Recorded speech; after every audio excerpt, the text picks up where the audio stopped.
The amount of gaming chairs on the market is really high right now, and so is the amount of really cheap ones. But which ones of those is actually worth your money is not always that easy to figure out, and that is why we watch reviews on YouTube. Not too long ago we already took a look at a gaming chair by Douxlife. It was this one here. Its actual model number is RC05, and while it was nothing extraordinary, it was fairly decent and definitely worth its money. And today we are going to take a look at the RC03. This one is a bit more expensive, it's not that budgety in my opinion, but it is bigger, it's made of full leather unlike the other one. It also has a vibro function like the other one, although this time it has a total of 7 different vibro points. The other one had only 2 of them, which are here in this pillow right here. This one is also supposed to support a max load of 180 kilos, 181 even, and yes, we're also going to do a little weight test later, so it will look pretty much the same as this gentleman is doing right here. The chair is also available in a lot of different colors. We have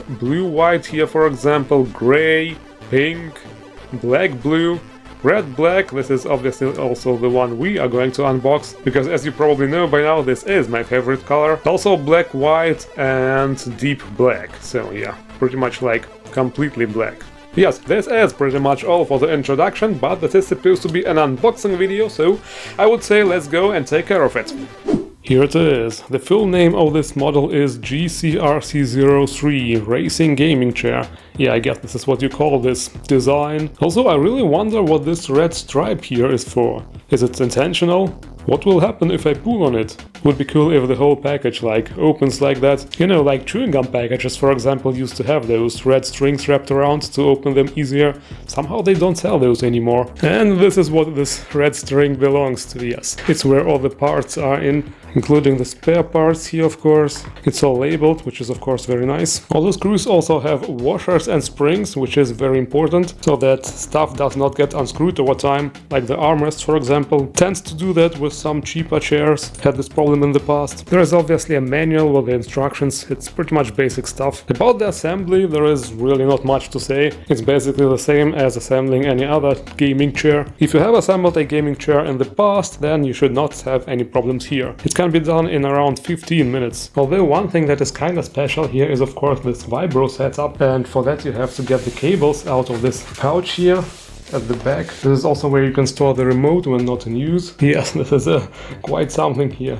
Looks a bit complicated at first. Well, first of all we have this cable here. This is to connect the vibro motors in both parts, in the back part and in the seat part. Then we have this one here. This is obviously for the power. Let's plug it into an electrical socket on the wall, because obviously it does not run on batteries or anything like that. And this one here that looks kinda like an old video cable. It is actually for the remote. It says top here, so we connect it like this. Yes, the remote is cable bound, and here we have all kind of stuff. Obviously the power for on off, then intensity we can switch between high and low, and also it has several different modes like pulse mode, press mode, wave mode, auto mode and normal mode. Yes, also you can turn on the motor separately, like only for the neck if you want, or only for the leg part.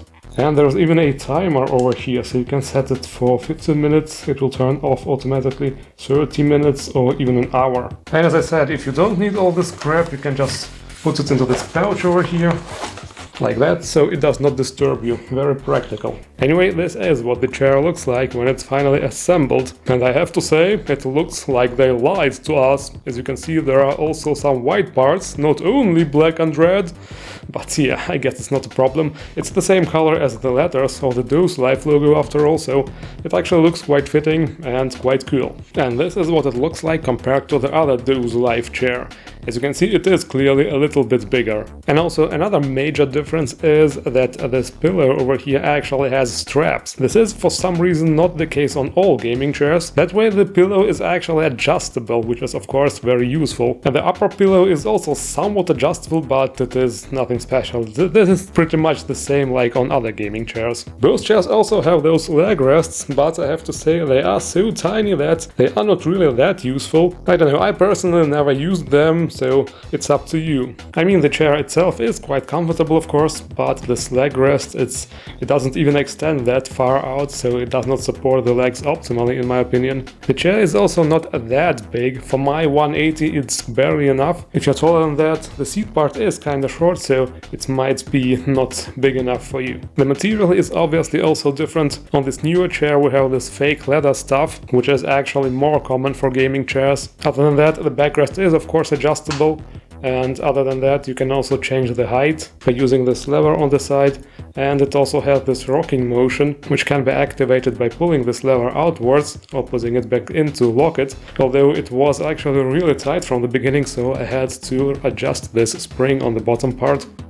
The armrests are obviously also adjustable. You can change the height and you can also spin them around a bit, but it's not much, around 15 or 20 degrees, so you cannot spin them all the way around or something like that. So yes, this chair has all the basic functions a gaming chair is usually supposed to have. The only interesting thing we have to check out is obviously the vibro function. I think I'm gonna just turn on everything and see what happens. Will I survive this? Will my body like melt?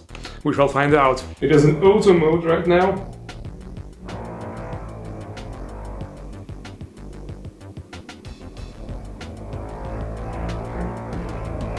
Okay, so basically in auto mode it does random stuff. Those things were switching between different places and also between different vibration types. And yes, it felt really weird, I have to say. But the vibration is definitely strong. It's stronger than in the other chair. Yes, it's definitely stronger. I turned on the normal mode, so basically it just vibrates non-stop. And also all the places, all the motors were on at the same time. So yes, I did feel the power of the thing. As I said, it's definitely much stronger than on the other chair. On the other chair it was barely noticeable. I think it does something. It's really not too bad. I mean, I turned 38 this year, and that obviously means that I'm a very old and wise man now, but above all it means that I have severe pain problems by now. Well, I'm just kidding of course, but you know, after some heavy deadlifting for example, I think this is just the right thing to do. You know, especially the next day after a heavy workout, the back can complain sometimes. So this chair might come in handy. In other words, if you do have any kinds of back problems,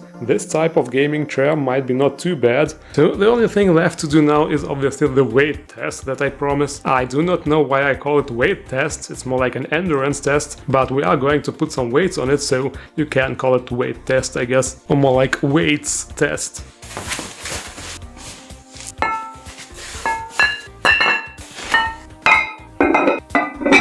That's 70 kilos plus my 80 plus 215s, so around 180 in total.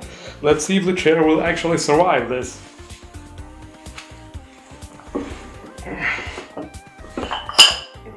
Yeah. So yes, as I said, it's a little bit like this gentleman in the picture. He's doing pretty much the same, and as you can see, the chair is still alive, it does not break down. Nice. So in other words, very well suited for somewhat heavier people. So what can be said about this GCRC03 by Douxlife in the end? Well, I think it's a fairly decent gaming chair. Sure, there are cheaper gaming chairs out there, but this vibro function it has, it's really a very nice addition. It surprised me how powerful the motors actually are compared to the other model I reviewed. And also another plus are the straps for that pillow. The adjustable height of the pillow is definitely nice, because as I said earlier, not all gaming chairs have those straps for some reason. On many chairs the pillow is just there, and yes, can be sometimes a bit annoying. When you stand up, the pillow falls down and you have to put it back in place afterwards. But other than that, it is a fairly generic gaming chair in this racing chair style, and it has all the usual features gaming chairs usually have. Anyway, if you should want one of those badass vibro chairs to give you a nice vibrating workout, I don't know what I'm talking about. Anyway, if you want one of those, you can get them with a 30% discount by using our discount code AkariZone. You know, like Akari's Gaming Zone minus gaming, and yes, you can get one of those 30% cheaper. The code and the links for this chair are all in the description below, and other than that, as always, I thank you all for watching and see you around in many more future videos.